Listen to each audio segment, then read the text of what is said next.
Hello my dear students,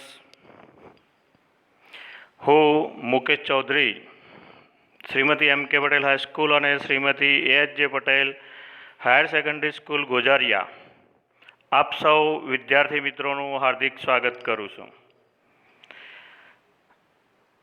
ગઈ વખતે આપણે પ્રકરણ 13માં ભારત ભૂમિ વિશે શીખી રહ્યા હતા, જેમાં દુનિયાના નકશામાં પૃથ્વીના ફલક પર ભારતનું સ્થાન ક્યાં આવેલું છે તે આપણે વિવિધ નકશાઓ દ્વારા જાણ્યું હતું.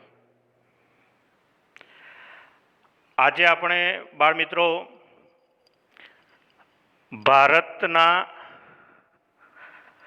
જે જુદા જુદા રાજ્યો, કેન્દ્ર શાસિત પ્રદેશો, ભારતનો વિસ્તાર, આ સમગ્ર વિષય જે છે એ માહિતી મેળવવા પ્રયત્ન કરીશું. તો આપણે શરૂઆત કરીએ છીએ બાળમિત્રો.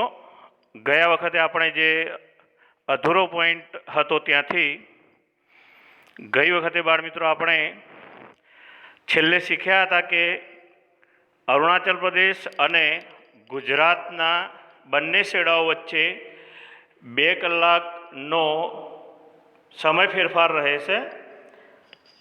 તો એ કેમ બન્યું હતું એ પણ આપણે જાણ્યું હતું. એમાં આપણે સારી રીતે બાળમિત્રો શીખ્યા હતા અક્ષાંશ અને રેખાંશ એ પૃથ્વી પર કાલ્પનિક રેખાઓ તરીકે આવેલા છે અને એ નકશાને સમજવામાં કઈ રીતે મદદરૂપ થાય છે. તો આજે બાળમિત્રો આપણે ભારતના જ નકશામાં સમજવાનો પ્રયત્ન કરીશું પ્રમાણ સમય રેખા. દુનિયાના કોઈ પણ દેશ, પ્રદેશ કે સ્થાન જે હોય છે એના માટે પ્રમાણ સમય હોવો જરૂરી છે. ક્યારેક ભૌગોલિક વિસ્તાર એટલો વિસ્તૃત હોય છે કે જેના કારણે સમગ્ર દેશનો સમય એક સરખો જાળવી રાખવો મુશ્કેલ બનતો હોય છે. આપણે જાણ્યું કે અરુણાચલ પ્રદેશ અને ગુજરાત પૂર્વ પશ્ચિમ છેડા વચ્ચે જે સમયનું અંતર છે તે 2 કલાકનું છે. તો એના કારણે ઘણા બધા વહીવટી પ્રશ્નો ઉદ્ભવતા હોય છે. તો એ જાળવી રાખવા માટે કોઈ પણ દેશ, પ્રદેશ જે છે પોતાનો પ્રમાણ સમય નક્કી કરે છે. હવે પ્રમાણ સમય નક્કી કરવા માટે દરેક દેશ કે પ્રદેશ જે હોય તે પોતાનો પ્રમાણ સમય જ્યારે નક્કી કરે છે ત્યારે એના આધારે દેશના જુદા જુદા પ્રદેશોમાં, વિસ્તારોમાં આવેલા જે ઘડિયાળો છે એ ઘડિયાળોનો સમય મૂકવામાં આવે છે. તો જે હમણાં આપણે નકશા દ્વારા જાણવાનો પ્રયત્ન કરીએ છીએ, પહેલાં આપણે જાણીએ. ગઈ વખતે મેં તમને શીખવ્યું હતું બાળમિત્રો કે ભારતની મધ્યમાંથી જે આડી રેખા પસાર થાય છે તે આપણે જાણીએ છીએ કર્કવૃત્ત, અને એ જ રીતે ભારતના મધ્યમાંથી જે ઊભી રેખાંશ પસાર થાય છે જે આપણે હવેથી ભારતીય પ્રમાણ સમયરેખા તરીકે ઓળખીશું અને એને 82.30 પૂર્વ રેખાંશ તરીકે યાદ રાખીશું. ભારતીય પ્રમાણ સમયરેખાનું માપ 82.30 પૂર્વ રેખાંશ છે જે યાદ રાખીશું, જે ભારતના 5 રાજ્યોમાંથી પસાર થાય છે. હવે મેં હમણાં કહ્યું ને કે જો ઘડિયાળોનો સમય જે છે એ આપણા રેખાંશ વિસ્તારને કારણે જુદો જુદો રાખવામાં આવે તો આપણે શીખ્યા હતા કે જ્યારે અરુણાચલ પ્રદેશમાં સૂર્યોદય થાય છે ત્યારે ગુજરાતમાં તો હજુ રાત હોય છે. તો માનો કે ત્યાં અરુણાચલ પ્રદેશમાં સવારે જે છે તે 8 વાગે શાળાઓ શરૂ થઈ જાય બાળમિત્રો. તો એવા જ સમયે ગુજરાતની અંદર તો હજુ 6 વાગ્યા હોય. તો એ શાળાનો સમય જે છે એ અલગ પડી જાય. વહીવટી સચિવાલય વગેરે કચેરીઓ જે આવેલી છે, સરકારી કચેરીઓ, એનો જે છે જે સમય છે એ બધા જ રાજ્યોનો અલગ અલગ થઈ જાય. એટલે આપણે ભારતના મધ્યમાંથી જે 82.30 પૂર્વ રેખાંશ પસાર થાય છે જે યાદ રાખીએ અલ્હાબાદ પાસે મિર્ઝાપુર નામે ગામ આવેલું છે, બરાબર એના ઉપરથી પસાર થાય છે. અને એ મિર્ઝાપુર ગામનો જે સ્થાનિક સમય જે છે એ આપણા દેશનો ભારતનો પ્રમાણ સમય નક્કી કરવામાં આવ્યું છે. ફરી યાદ રાખીએ, ઉત્તર પ્રદેશ રાજ્યના અલ્હાબાદ શહેર પાસે મિર્ઝાપુર ગામ આવેલું છે અને એના ઉપરથી આ ભારતીય પ્રમાણ સમય રેખા 82.30 પૂર્વ રેખાંશ પસાર થાય છે અને એ મિર્ઝાપુરનો જે સ્થાનિક સમય છે એ ભારતનો પ્રમાણ સમય નક્કી કરવામાં આવ્યો છે. જે બાર મિત્રો હવે આપણે જાણીએ, તમને કહ્યું એ પ્રમાણે 5 રાજ્યોમાંથી ભારતીય પ્રમાણ સમય રેખા પસાર થાય છે.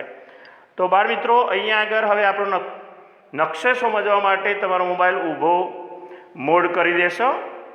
અહીંયા આગળ બાળ મિત્રો તમે જોશો ઊભી જે હું આ લાઈન બતાવી રહ્યો છું, આ જે છે તે ભારતીય પ્રમાણ સમય રેખા છે 82.30 અને એ જુદા જુદા 5 રાજ્યોમાંથી, તો ઉપર તરફથી આપણે જોઈએ પહેલું જો ઉત્તર પ્રદેશ લખેલું છે તો અહીંયા આગળ આ હું બતાવી રહ્યો છું તે આ ઉત્તર પ્રદેશ છે. એના પછી તમે જોશો બરાબર નીચે આ જે છે તે મધ્યપ્રદેશ છે. ત્યાર પછી તમે પૂર્વ ભારત તરફ આવશો, ત્યાં આગળ તમે જોશો આ ઓડિશા છે અને એના ઉપર આ જે છે તે છત્તીસગઢ અને છેક અહીંયા આગળ આ હું બતાવી રહ્યો છું તે આંધ્રપ્રદેશ છે. આમ ભારતીય સમય રેખા 5 રાજ્યોમાંથી પસાર થાય છે. હવે જ્યાં જ્યાં આ રેખા પસાર થાય છે ત્યાં બરાબર તમારે જોઈ લેવાનું છે કે ખરેખર રેખા 5 રાજ્યોમાંથી પસાર થાય છે કે નહીં, તે જે તમે આસાનીથી જોઈ શકો છો. ત્યારબાદ બાર મિત્રો મેં હમણાં કહ્યું તેમ મિર્ઝાપુર ગામ તો ઉત્તર પ્રદેશમાં આવેલું તમે આ જોઈ રહ્યા છો, મેં એરા દ્વારા બતાવ્યું છે. આ મિર્ઝાપુર અલ્હાબાદ પાસે આવેલું એ આપણો ભારતીય પ્રમાણ સમય રેખા જે પસાર થાય છે એ આપણો સ્થાનિક સમય મિર્ઝાપુરનો જે છે એ ભારતનો પ્રમાણ સમય નક્કી કરવામાં આવ્યો છે. મિર્ઝાપુરનો સ્થાનિક સમય એ ભારતનો પ્રમાણ સમય છે. તો પહેલાં આપણે જાણીએ કે પ્રમાણ સમય શું છે. તે પ્રમાણ સમય કોને કહેવાય? દેશના મધ્ય ભાગમાં આવેલા કે મહત્વના એકાદ સ્થળના સ્થાનિક સમય પ્રમાણે દેશના બધા સ્થળોની ઘડિયાળોમાં સમય મૂકવામાં આવે છે. આ ઘડિયાળો જે સમય દર્શાવે તેને દેશનો પ્રમાણ સમય કહેવાય.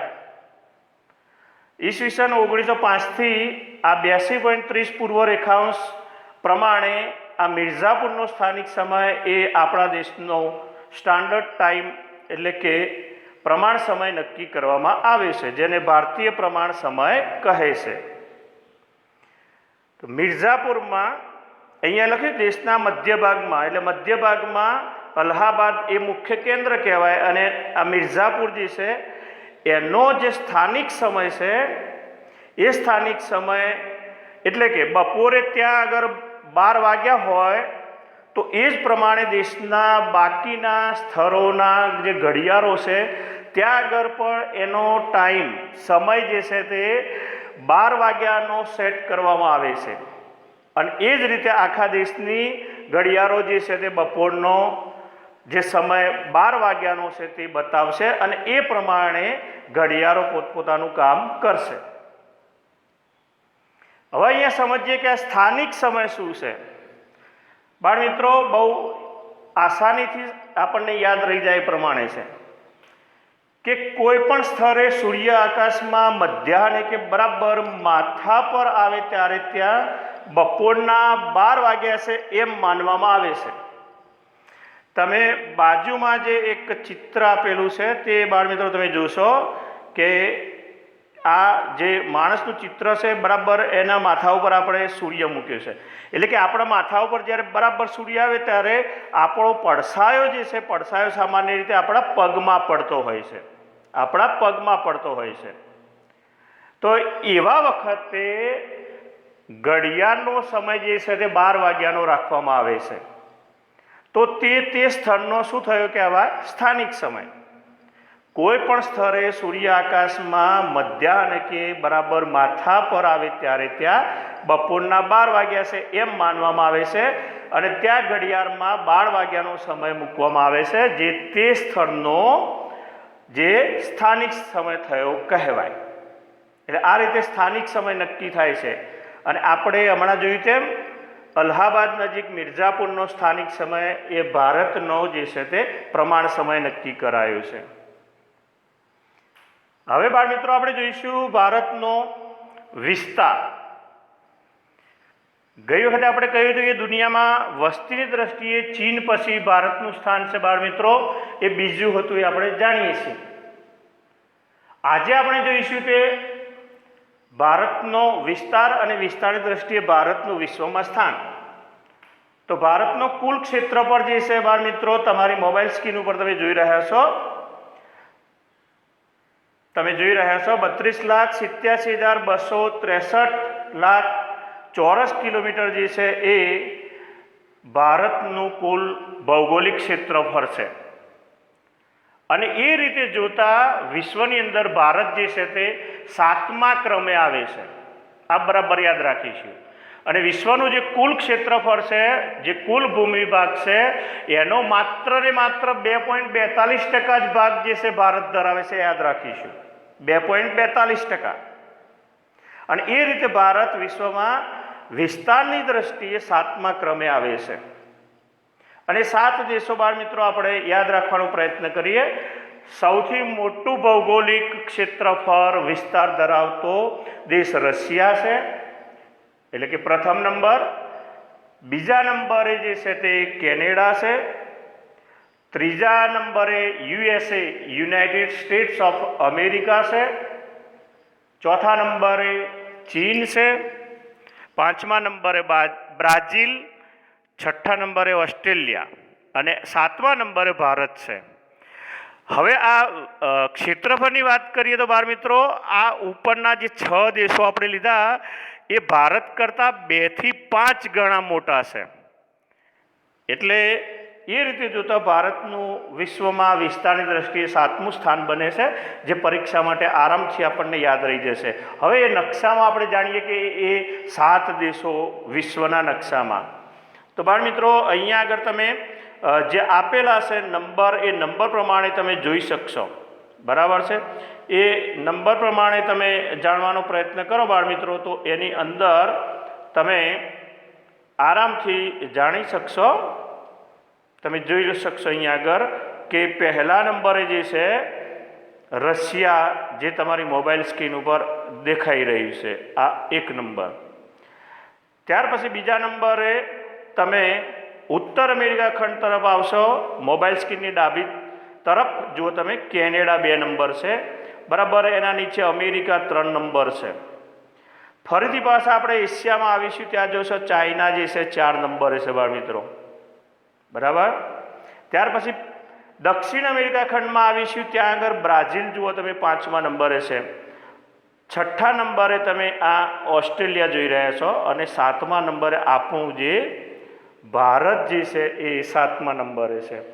તો આ રીતે વિશ્વમાં સૌથી વધુ વિસ્તાર ધરાવતા આ 7 દેશો છે, જે આપણે યાદ રાખીશું, જેમાં ભારતનું સ્થાન 7મું છે. હવે આપણે ભારતની જે ભૂપૃષ્ઠ રચના છે બાળ મિત્રો, એ જાણવાનો પ્રયત્ન કરીએ. તો ભારત જે છે અગાઉ આપણે જોઈ ગયા તેમ એશિયામાં દક્ષિણ ભાગમાં આવેલો છે, જે આપણે નકશા દ્વારા સમજી શક્યા હતા સારી રીતે. હવે બરાબર ભારતની ઉત્તરમાં, જે હમણાં આપણે નકશામાં જોઈએ છીએ કે ઊંચી વિશાળ પર્વત શ્રેણીઓ આવેલી છે, જે સેંકડો લંબાઈમાં પશ્ચિમથી પૂર્વ પથરાયેલી છે. અને એમાં પહાડી માર્ગો આવેલા છે કે જે એક દેશમાંથી બીજા દેશમાં આવન જાવન કરવા માટે ઉપયોગી બને છે, જેને લા કે પર્વતીય ઘાટ કહે છે. તો અહીંયા આગળ બાળ મિત્રો તમે મોબાઈલ ઊભો રાખીને જોઈ શકશો કે આ ભારતની ઉત્તરે તમે આ જોઈ શકો છો કે આ હિમાલયની પર્વતમાળા આવી છે. અને તમે ઉપરની તરફ જોઈ શકશો કે ભૂટાન, નેપાળ, ચાઇના, તિબ્બત, આ બધા દેશો છે. એ દેશોમાં આપણે અહીં આવેલા પહાડી માર્ગો દ્વારા આવન જાવન કરી શકીએ છીએ, જે નકશા દ્વારા આપણે ફરીથી જોઈશું. હવે અહીંયા આગળ આપણા માટે પ્રથમ ભૌગોલિક પારિભાષિક શબ્દ આવ્યો ઘાટ કે લા. તો બહુ આસાનીથી એને આપણે સમજી શકીએ કે પહાડી વિસ્તારમાં નીચાણવાળા ભાગો પરથી પસાર થતા માર્ગને ઘાટ કે લા કહેવાય. પહાડી વિસ્તારોમાં નીચાણવાળા ભાગો પરથી પસાર થતા માર્ગને, હવે એના માટે ઉદાહરણ આપે છે બાળ મિત્રો, કારાકોરમ, જેલેપલા, નાથુલા. જેમ કે અહીંયા જોઈએ આપણે, નાથુલા જે છે ભારત અને તિબ્બતને જોડે છે. તો અહીંયા તમે ઉપર તરફ જોશો બાળ મિત્રો કે તમને જે આપેલ છે રાઉન્ડ દ્વારા જે દર્શાવવાનો પ્રયત્ન કરે છે બાળ મિત્રો, એની અંદર તમે જોશો આ રાઉન્ડ દ્વારા જે દર્શાવ્યું છે, બરાબર, એ જે છે તે અહીંયા આગળ નાથુલા ઘાટ છે. અને એ નાથુલા ઘાટ દ્વારા બરાબર ઉપર જો તમને તિબ્બત આપેલું છે. હા, તો એ તિબ્બત જે આપેલું છે એ તિબ્બતમાં આપણે ઘાટ દ્વારા પસાર થઈએ છીએ, જે પાછળની સ્લાઇડમાં આપણે આરામથી સમજી શકીશું. અહીંયા આગળ તમે જુઓ કે આ ભારતની અંદર તમે જુઓ સિક્કિમ રાજ્ય જે છે, અને સિક્કિમ રાજ્યની અંદર આ નાથુલા ઘાટ આપ્યો છે, જે દ્વારા આપણે અહીંયા તિબેટ જે દેશ આવેલો છે એની અંદર જઈ શકીએ છીએ. એટલે પહાડી વિસ્તારમાં નીચાણવાળા ભાગમાં આવેલા જે આવન જાવન માટેના રસ્તાઓ છે, જેને આપણે ઘાટ કે લા કહીએ છીએ. ત્યાર પછી ભારતની ભૂપૃષ્ઠ રચનાની રીતે આપણે જોઈએ તો અગાઉ આપણે શીખ્યા હતા કે ભારત જે છે તે દ્વીપકલ્પ બને છે, એટલે કે એની ત્રણેય બાજુએ જે છે સમુદ્ર આવેલો છે. અને અગાઉ આપણે શીખ્યા હતા તેમ કે એની આ ઉપરની તરફ જે છે તે આ પડોશી દેશોની જે સીમા છે તે જમીન વિસ્તારથી ઘેરાયેલી છે. જ્યારે બાકી જે છે તે અહીંયા આગળ તમે જોશો અરબ સાગર છે, હિન્દ મહાસાગર છે, અને અહીં આગળ આ પશ્ચિમ બંગાળાની ખાડી છે. તો આ ત્રણ જે છે તે આ ત્રણ એ સમુદ્ર છે, અરબ સાગર, હિન્દ મહાસાગર અને પશ્ચિમ બંગાળની ખાડી. જ્યારે ઉપરનો ભાગ જે છે તે જમીન વિસ્તાર છે, એટલે ભારત દ્વીપકલ્પ બને છે. તો આ જે ત્રણ આપણે વાસ્તવમાં એ એક જ સળંગ સમુદ્ર છે, પણ એને ભૌગોલિક રીતે ત્રણ નામ આપ્યા છે. અને એ સમુદ્ર જે છે ભારત દેશને જળમાર્ગ તરીકે બાળ મિત્રો ખૂબ જ ઉપયોગી બને છે. છેક પ્રાચીન સમયથી આજ સુધી આ સમુદ્રો જે છે ભારતને જળમાર્ગ માટે ખૂબ જ ઉપયોગી બન્યા છે, હાલ બનતા પણ રહે છે અને ભવિષ્યમાં પણ બનશે, એ આપણે એના ઉપરથી સમજી શકીએ છીએ. હવે અગાઉ બાળ મિત્રો આપણે જાણી ગયા કે ભારત જે છે તે ઉત્તર ગોળાર્ધ અને પૂર્વ ગોળાર્ધમાં મહત્વનું સ્થાન ધરાવતો દેશ છે, જે એશિયાના દક્ષિણ ભાગમાં આવેલો છે, એ આપણે જાણીએ છીએ. અને એના કારણે ભારતને જે સમુદ્ર મળ્યો છે એ સમુદ્ર કેવું સ્થાન ધરાવે છે એ પણ અહીંયા આગળ આપણે જાણવાનો પ્રયત્ન કરીશું. તો પહેલાં આપણે યાદ રાખીએ, ભારત ઉત્તર ગોળાર્ધમાં આવેલો છે, એ જ રીતે પૂર્વ ગોળાર્ધનો પણ ભાગ છે. અને મેં હમણાં કહ્યું તેમ પ્રાચીન કાળથી વિશ્વના દેશો સાથે આપણે જે છે તે જુદા જુદા પારસ્પરિક સંબંધો જે છે રહ્યા છે, અને એમાં આ સમુદ્રો જે છે એનું યોગદાન ખૂબ જ મહત્વનું રહ્યું છે. અને એમાં સૌથી મહત્વનો ફાળો જે છે તે હિન્દ મહાસાગર છે બાળ મિત્રો. અને હિન્દ મહાસાગર હંમેશા કેન્દ્રનું સ્થાન રહ્યું છે, કારણ કે આ મહાસાગરની શીર્ષ સ્થાને, એટલે કે મહાસાગરના મથાળે એટલે કે ઉત્તર ભાગમાં ભારત દેશ આવેલો છે. અને એના કારણે હિન્દ મહાસાગર અને ભારત દેશ બંનેનું પરસ્પર પૂરક રીતે મહત્વ અનેક ગણું બાળ મિત્રો વધી જાય છે. અહીંયા આગળ હમણાં આપણે કહી તે પ્રમાણે બાળ મિત્રો જોઈશું કે ભારત જે છે તે ઉત્તર ગોળાર્ધ અને પૂર્વ ગોળાર્ધમાં આવેલું છે, જે અગાઉ આપણે શીખ્યા, છતાં ફરી એક વખત જોઈ લઈશું. અહીંયા આગળ બાળ મિત્રો જોઈશું આ વિષુવવૃત્ત છે, અને વિષુવવૃત્તથી આ ઉપરનો સમગ્ર પૃથ્વીનો ભાગ જે છે તે ઉત્તર ગોળાર્ધ બને છે, બરાબર. હવે એ જ રીતે અહીંયા આગળ આ જે છે ને એ જીરો રેખાંશ જે છે, આ જીરો રેખાંશ, બરાબર. જેમ હમણાં આપણે 82.30 ભારત માટે ભારતીય પ્રમાણ સમયરેખા બની, એમ વિશ્વ માટે આ જીરો રેખાંશ જે છે તે ગ્રીનવિચ મીન ટાઈમ તરીકે ઓળખાય છે. વિશ્વનો જે સ્ટાન્ડર્ડ ટાઈમ આપણે કહીએ છીએ એ આ 0 રેખાંશ છે, બરાબર છે। તો આ 0 રેખાંશથી પૂર્વ તરફ અહીંયા આગળ તમે જોશો આ પૂર્વ તરફ આ જે છે તે આ પૂર્વ ગોળાર્ધ થયું, અને પૂર્વ ગોળાર્ધમાં તમે જુઓ બાળ મિત્રો કે આ જે છે આપણો ભારત દેશ છે એ નકશા ઉપરથી ખબર પડે છે, અને બરાબર એના નીચે તમે જુઓ આ જે છે તે હિન્દ મહાસાગર છે। એટલે હિન્દ મહાસાગરની આ ઉત્તરમાં જુઓ, આ ઉત્તરમાં ભારત આવેલો છે, એટલે કે હિન્દ મહાસાગરના શીર્ષ સ્થાને મહત્વનું સ્થાન ધરાવતો વ્યૂહાત્મક સ્થાન ધરાવતો દેશ એટલે ભારત દેશ બરાબર યાદ રાખવાનો પ્રયત્ન કરીશું આપણે। તો હવે ભારત જે છે એ હિન્દ મહાસાગરના શીર્ષ સ્થાને આવેલો છે, અને એ કઈ રીતે મહત્વનું સ્થાન ધરાવે છે, તો હમણાં આપણે કહ્યું કે ભારત જે છે તે વિશ્વના દેશો સાથે વ્યાપારી સંબંધો હોય, સાંસ્કૃતિક સંબંધો હોય, એ પ્રાચીન સમયથી એ સંબંધો રહ્યા છે। એમાં આપણે જાણવાનો પ્રયત્ન કરીએ તો આપણા એશિયા ખંડના જુદા જુદા જે દેશો છે એ તો ખરા જ, પરંતુ આપણે પૂર્વ આફ્રિકા સાથે પણ સાંસ્કૃતિક અને વ્યાપારિક સંબંધો જે છે તે ખૂબ સારા એવા પ્રમાણમાં રહ્યા છે, અને એના કારણે આપણા દેશનું જે સ્થાન છે હિન્દ મહાસાગરમાં ખૂબ જ વિશેષ સ્થાન બને છે, એટલે કે મોકાનું સ્થાન બને છે, જેના કારણે આપણે વ્યાપાર જે છે તે સારી રીતે કરી શકીએ છીએ। અને આપણા દેશની આ ભૌગોલિક જે વિશેષતા જોઈએ તો હિન્દ મહાસાગરમાં ભારત જેવો દરિયાકાંઠો બીજા કોઈ પણ દેશને મળ્યો નથી।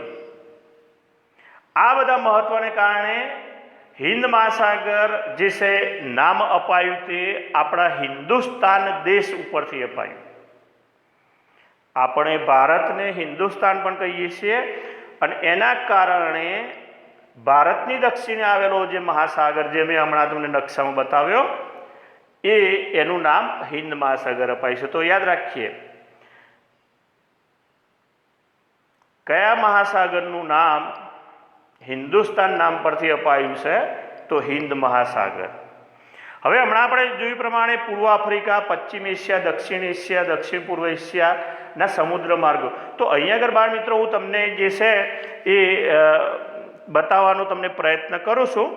તો એની અંદર સર્વપ્રથમ આપણે એ જુદા જુદા જે હમણાં આપણે કહ્યું એ પ્રમાણે જોઈએ તો તમારા નકશામાં જે છે એ હું તમને બતાવવાનો પ્રયત્ન કરું છું બાળ મિત્રો। તો એની અંદર તમે સર્વપ્રથમ જોશો તો અહીંયા આગળ આ જે છે એ આ પૂર્વ આફ્રિકા છે, આ હું જે બતાવી રહ્યો છું તે બરાબર છે પૂર્વ આફ્રિકા છે, અને આ લાલ એરાથી ઉપર જે બતાવ્યું છે એ આ સમગ્ર દક્ષિણ પૂર્વ એશિયા આપણે જે છે એ જાણવાનો પ્રયત્ન કરીશું। તો અહીંયા આગળ આ જે છે તે સમગ્ર ભાગ જે છે એ સમગ્ર ભાગ બાળ મિત્રો દક્ષિણ પૂર્વ એશિયા આવેલું છે। તો આ પૂર્વ આફ્રિકા અને દક્ષિણ પૂર્વ એશિયાના દેશો સાથે આપણે પ્રાચીન સમયથી વ્યાપારિક સંબંધો રહ્યા છે, જે ખાસ આપણે યાદ રાખવાનો પ્રયત્ન કરીશું। એ જ રીતે તમે હવે અહીંયા આગળ જોશો તો તમને હું બતાવી રહ્યો છું પશ્ચિમ એશિયા। એ સમજવા માટે તમે બાળ મિત્રો જોશો અહીંયા આગળ સર્વપ્રથમ તમે જુઓ કે આ જે છે હિન્દ મહાસાગર છે, બરાબર છે, અને અહીંયા આગળ તમે એના શીર્ષ સ્થાને ભારત આવેલું છે એ સારી રીતે જાણો છો। હવે ભારતથી આ પૂર્વ થયું અને આ પશ્ચિમ થયું, બરાબર। તો આપણે પશ્ચિમ જે છે પશ્ચિમ તરફ પશ્ચિમ એશિયા જોવાનું છે બાળ મિત્રો। તો એની અંદર આપણે જાણવાનો પ્રયત્ન કરીએ તો એ માટે અહીંયા આગળ તમે બરાબર ધ્યાન રાખશો કે હું અહીંયા આગળ બતાવી રહ્યો છું જે તમને તમે જોશો તો આ જે સમગ્ર ભાગ જે બતાવી રહ્યો છું એ આ પશ્ચિમ એશિયા છે। તો આ પશ્ચિમ એશિયાના દેશો સાથે પણ ભારતનો જે છે તે સાંસ્કૃતિક અને વ્યાપારિક સંબંધ વર્ષોથી રહ્યો છે, અને એ જ રીતે આપણે તો સારી રીતે જાણીએ છીએ કે ભારત પોતે દક્ષિણ એશિયામાં આવેલો દેશ છે। તો અહીંયા આગળ બાળ મિત્રો એ દક્ષિણ એશિયામાં અફઘાનિસ્તાન, પાકિસ્તાન, ભારત છે, બરાબર। તો એ રીતે બાંગ્લાદેશ છે, શ્રીલંકા છે, આ બધા જે દેશો આવેલા છે એ દક્ષિણ એશિયામાં આવેલા છે। તો એ રીતે દક્ષિણ એશિયાના દેશો સાથે પણ ભારતનો પડોશી દેશો તરીકે પણ વ્યાપારિક સંબંધ રહ્યો છે. હવે આપણે એક ખાસ પ્રશ્ન યાદ રાખીશું જે વારંવાર બાળમિત્રો પૂછાય છે કે ભારતનો આંતરરાષ્ટ્રીય વેપાર કેમ સરળ બન્યો છે. આપણે વિશ્વના દેશો સાથે વેપાર કરીએ છીએ એટલે એ આંતરરાષ્ટ્રીય વેપાર કહેવાય. વિશ્વના જુદા જુદા દેશો વચ્ચે થતા વેપારને આંતરરાષ્ટ્રીય વેપાર કહેવાય.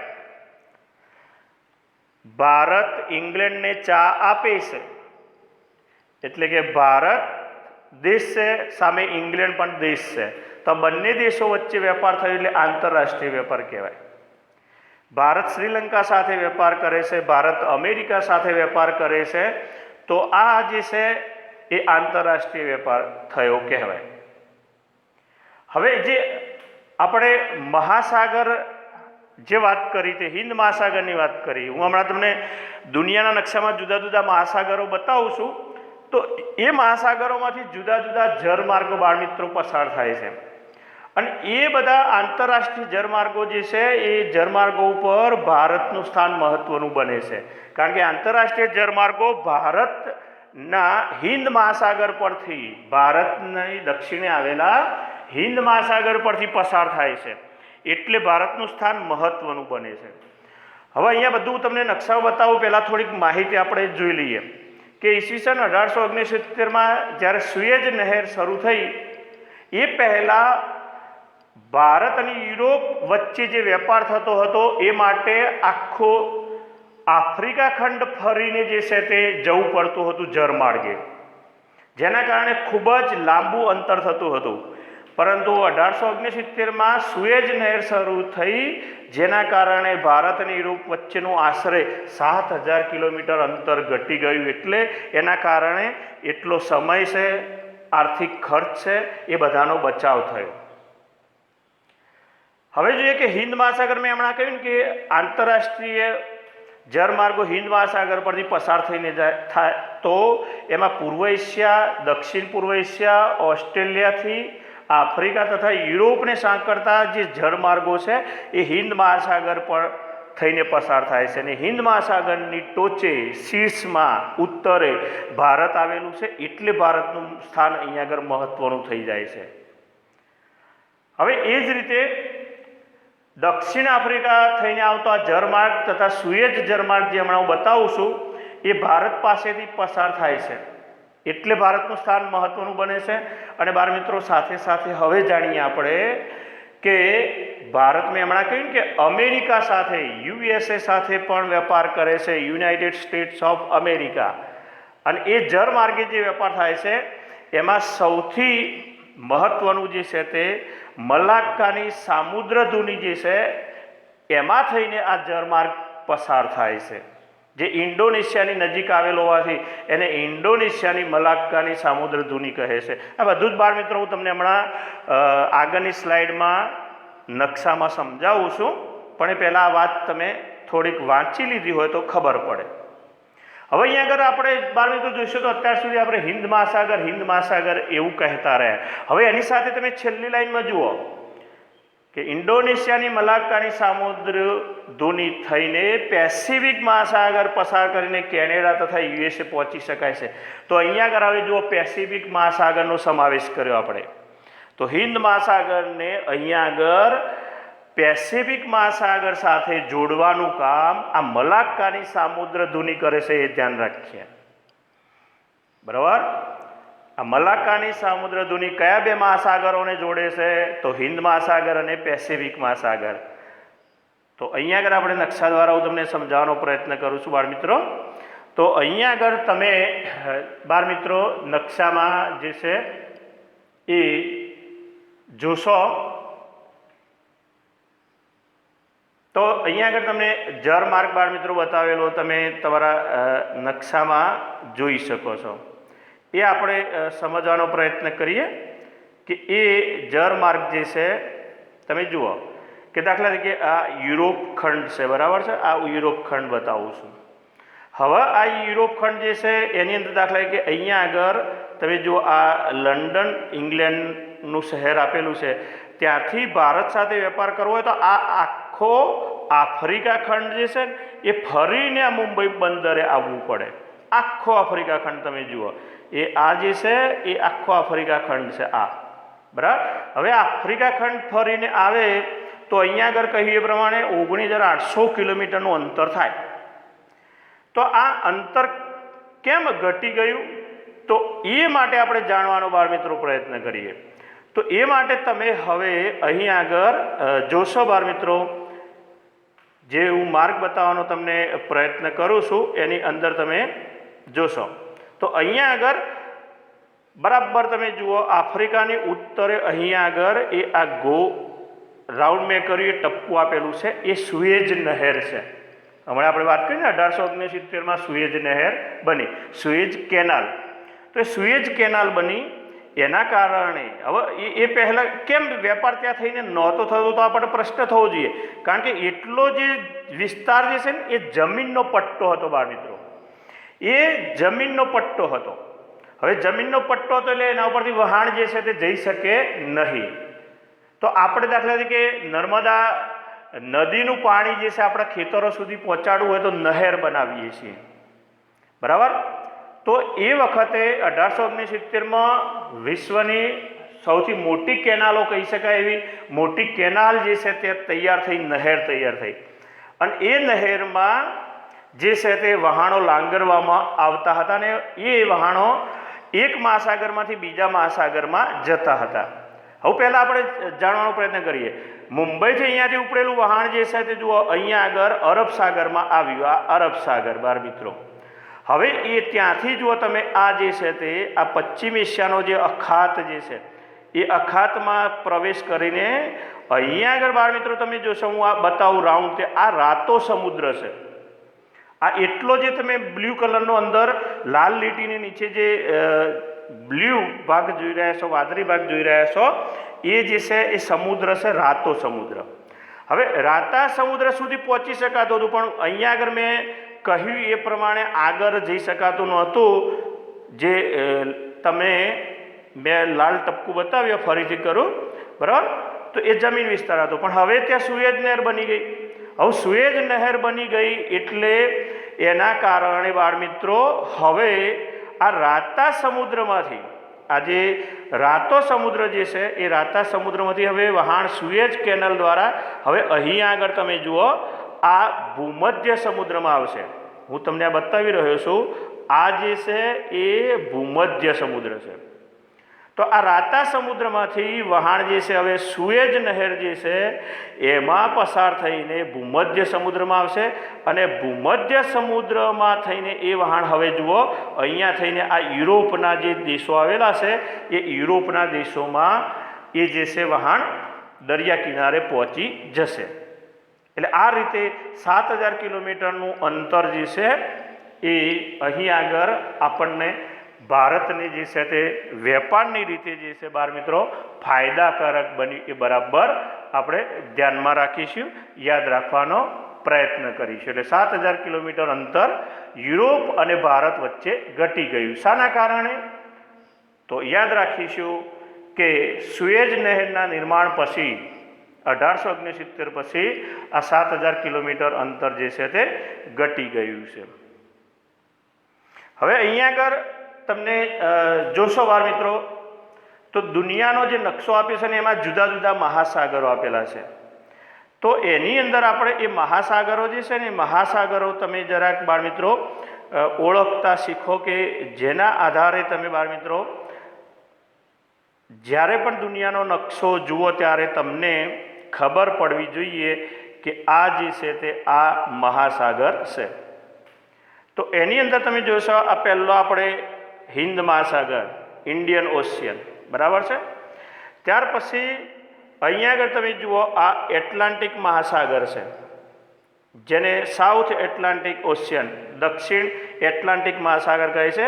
અને એ જ રીતે આ ઉત્તર એટલાન્ટિક મહાસાગર છે.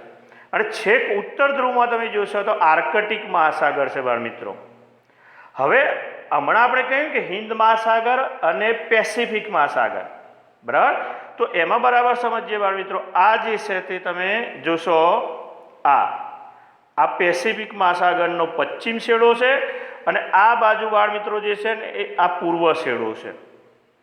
હવે સમજીએ કે પૃથ્વી જે છે તે ગોળ છે. એટલે અહીંયા આગળ બાળ મિત્રો આ બંને મહાસાગરોના છેડા હું બતાવું છું. એ બંને છેડા જે છે અલગ અલગ નથી, ધ્યાન રાખીશું. એ બંને છેડા એકબીજા સાથે બાળ મિત્રો ટચ થયેલા છે. પૃથ્વી ગોળ છે એટલે આ પશ્ચિમનો છેડો હું જે બતાવી રહ્યો છું તે અને આ પૂર્વનો છેડો બંને એકબીજા સાથે જે છે સરંગ છે, વચ્ચે એ અલગ અલગ નથી, છૂટા પડેલા નથી. આ બરાબર ધ્યાનમાં રાખીશું. અને એ રીતે આ મહાસાગરો જે છે એ ભારત માટે વેપારની દ્રષ્ટિએ ખૂબ જ મહત્વના બને છે. હમણાં આપણે જોયું એશિયાના જુદા જુદા જે વિસ્તારો હતા એમ અહીંયા આગળ બાળ મિત્રો જે છે અને એની અંદર તમે જોશો તો ભારતની પૂર્વમાં જે છે તે આ પૂર્વ એશિયા આવેલું છે, બરાબર. એની અંદર આ મોંગોલિયા છે, પછી ચીન છે, બરાબર, આ બર્મા છે. આ બધા જે દેશો છે એ દેશો, ઉત્તર કોરિયા, જાપાન વગેરે આ બધા જે દેશો છે એ બધા દેશો જે છે એ પૂર્વ એશિયામાં આવશે. એ આપણે ધ્યાન રાખીશું. અને હમણાં મેં બતાવ્યું હતું એ પ્રમાણે આ દક્ષિણ પૂર્વ એશિયા જે મેં હમણાં બતાવ્યું હતું બાળ મિત્રો, એ ફરીથી આપણે જાણવાનો પ્રયત્ન કરીએ. અહીંયા આગળ આ જે છે એ સમગ્ર તમે બરાબર ધ્યાન રાખવાનો પ્રયત્ન કરશો. આ દક્ષિણ પૂર્વ એશિયા આવેલું છે. અને એ જ રીતે બહુ આસાનીથી સમજી શકાય એવું છે બાળ મિત્રો કે અહીંયા આગળ જે ત્રણ મહત્વના ખંડો જે છે વેપારની દ્રષ્ટિએ, તો અહીંયા આગળ પહેલો આ તમે જુઓ ઓસ્ટ્રેલિયા ખંડ છે. પછી હમણાં મેં એક તમને કહ્યું હતું ને એ પ્રમાણે આ જે છે તે તમે જુઓ આ આફ્રિકા ખંડ છે અને એની ઉપર આ જે છે તે આ યુરોપ ખંડ આવેલો છે. તો આ ત્રણ ખંડો જે છે એ પણ આપણા ભારત સાથે વેપારી સંબંધોની રીતે ખૂબ જ મહત્વનું સ્થાન જે છે તે ધરાવે છે. અહીંયાથી આપણે જોયું હમણાં કે સુએજ નહેર દ્વારા આ યુરોપ સાથે વેપાર કરી શકીએ છીએ. હવે આપણા માટે એક ભૌગોલિક શબ્દ ઉમેરાય છે બાળ મિત્રો, સામુદ્રધુની. બે મોટા સમુદ્રને જોડતા સાંકડા દરિયાઈ માર્ગને સામુદ્રધુની કહેવાય. વિશ્વની અંદર આવી જે સામુદ્રધુની આવેલી છે એના ઉદાહરણ પણ આપેલા છે. મલાક્કાની સામુદ્રધુની, પાલ્કની સામુદ્રધુની, મેગેલનની સામુદ્રધુની, બરાબર. જેમ કે મલાક્કાની સામુદ્રધુની હિન્દ મહાસાગર અને પેસિફિક મહાસાગરને જોડે છે, એ જ રીતે મેગેલનની સામુદ્રધુની પેસિફિક મહાસાગર અને એટલાન્ટિક મહાસાગરને જોડે છે. તો અહીંયા આગળ તમે જુઓ એશિયાની અંદર આપણે બાળ મિત્રો હમણાં જોયું ને એ પ્રમાણે એશિયાની અંદર આપણો દેશ આંતરરાષ્ટ્રીય જળમાર્ગો ઉપર મહત્વનું સ્થાન ધરાવે છે એ આપણે જાણી લીધું. પણ હવે એની અંદર તમે બાળ મિત્રો જોશો તો અહીંયા આગળ તમે જુઓ આ ભારત દેશ છે અને ભારત દેશ છે તે અહીંયા આગળ આ જે એરો આપ્યો છે ને એ એરાના જળમાર્ગ દ્વારા જે છે એ અહીંયા આગળ આ પેસિફિક મહાસાગર જે છે એ પેસિફિક મહાસાગરમાં પ્રવેશ કરશે.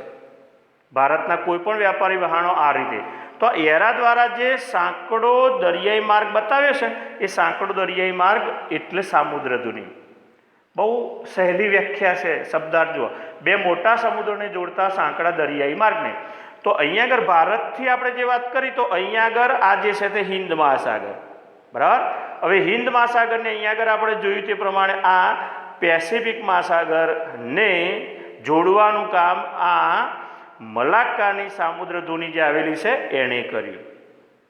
એટલે આ રીતે ભારત જે છે તે મલાક્કાની સામુદ્રધુની દ્વારા પેસિફિક મહાસાગરમાં થઈને યુએસએ અને કેનેડા જે છે તે જળમાર્ગ દ્વારા પહોંચી શકે છે.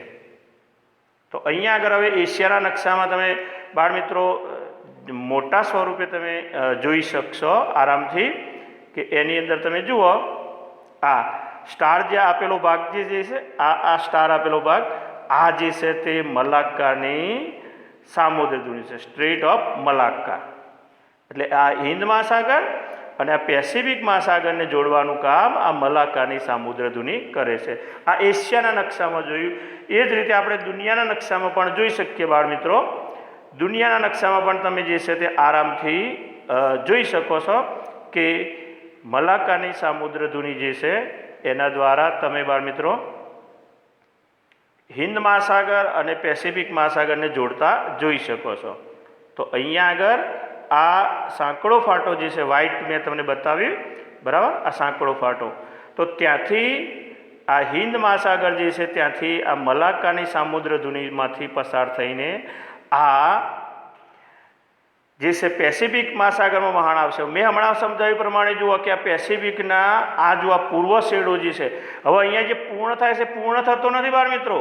એ શેડો જે છે એ હવે અહીંયા આગળ તમે જુઓ કે આ શેડો જે છે એ સળંગ હવે છે અને એ શેડો હવે તમે જુઓ કે આ અમેરિકા અને એના ઉપર જે છે આ કેનેડા, આ બંને સુધી ભારતનું વહાણ જે છે તે જળમાર્ગ દ્વારા પહોંચે છે. એટલે પૃથ્વી ગોળ છે બાળ મિત્રો, યાદ રાખીશું. એટલે આ હિન્દ મહાસાગરમાંથી મલાક્કાની સામુદ્ર ધુની થઈને પેસિફિક મહાસાગરમાં વહાણ જે છે પ્રવેશીને અહીંયા આગળ તમે જુઓ આ ઉત્તર અમેરિકા જે છે ખંડ, એની અંદર આવેલા બે દેશો આ અમેરિકા અને એના ઉપર કેનેડા, એ બે દેશોમાં જળમાર્ગ દ્વારા પહોંચી શકાય છે. હવે આપણે બાળ મિત્રો આપણા દેશની અંદર જે રાજકીય વહીવટી રીતે રાજ્યો અને કેન્દ્ર શાસિત પ્રદેશો નક્કી કરવામાં આવ્યા છે. તો લેટેસ્ટ માહિતી આપણે જોઈએ તો એ પ્રમાણે ભારતની અંદર બાળ મિત્રો 28 રાજ્યો અને 29 કેન્દ્ર શાસિત પ્રદેશો છે.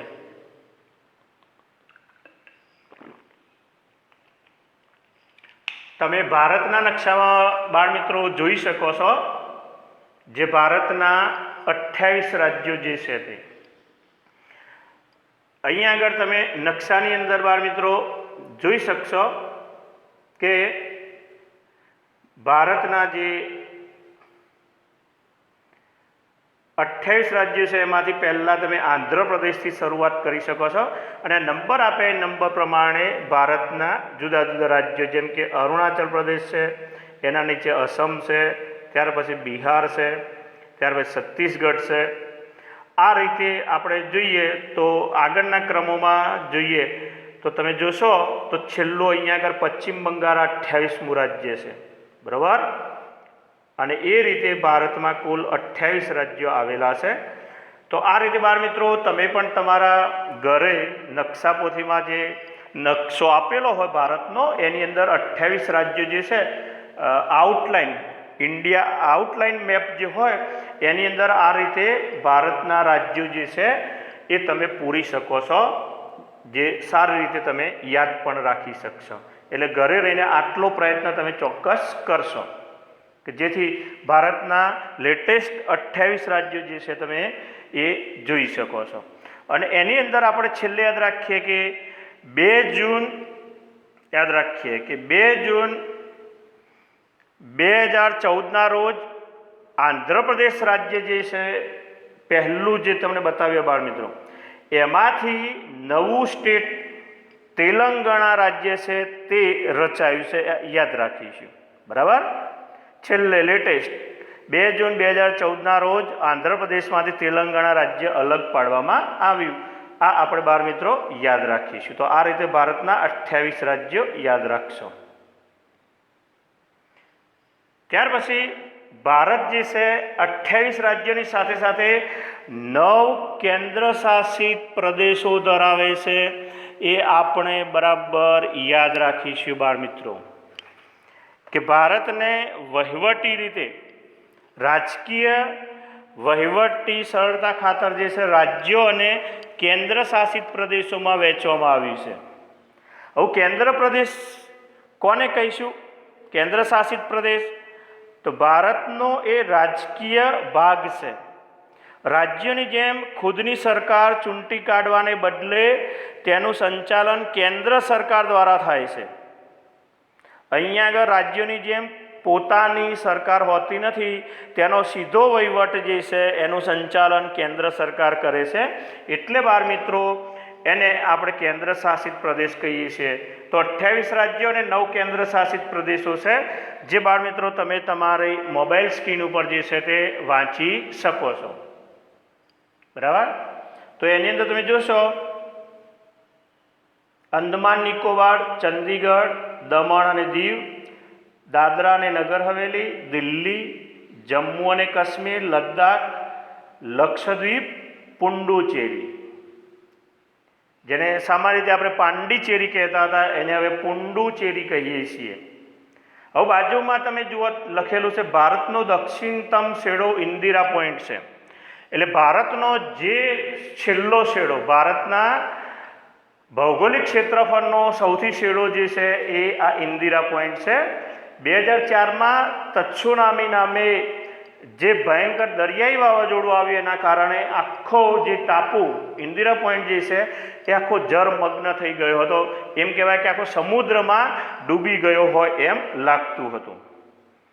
તો અહીંયા આગળ આપણે બાળ મિત્રો એની અંદર જે કેન્દ્ર શાસિત પ્રદેશો છે એને કયા સ્થળે ભારતમાં આવેલા છે એ તમે બાળ મિત્રો જાણવાનો પ્રયત્ન કરશો નકશાની અંદર।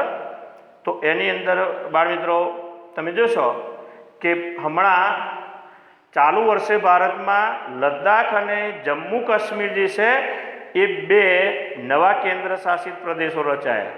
આ ઉપર લદ્દાખ છે, એની બાજુમાં તમે જુઓ આ જમ્મુ કાશ્મીર છે, બરાબર। ત્યાર પછી આ ચંદીગઢ છે અને આ દિલ્હી છે। હવે વાલા બાળ મિત્રો આપણે દિલ્હી જે છે એને યાદ રાખવાનો પ્રયત્ન કરીએ કે દિલ્હી એ રાષ્ટ્રીય રાજધાની પ્રદેશ છે, એ આપણા દેશની રાષ્ટ્રીય રાજધાનીનો પ્રદેશ કહેવાય છે।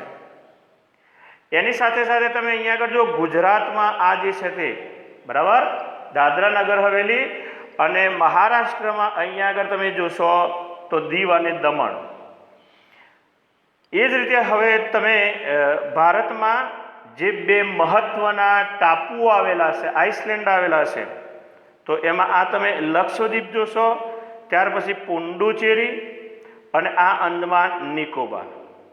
તો એ રીતે આ 9 જે છે એ ભારતના કેન્દ્ર શાસિત પ્રદેશો છે બાળ મિત્રો, એ આપણે ખાસ યાદ રાખીશું।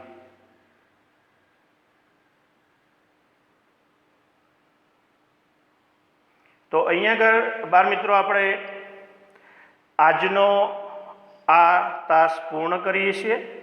જય હિન્દ, જય ભારત।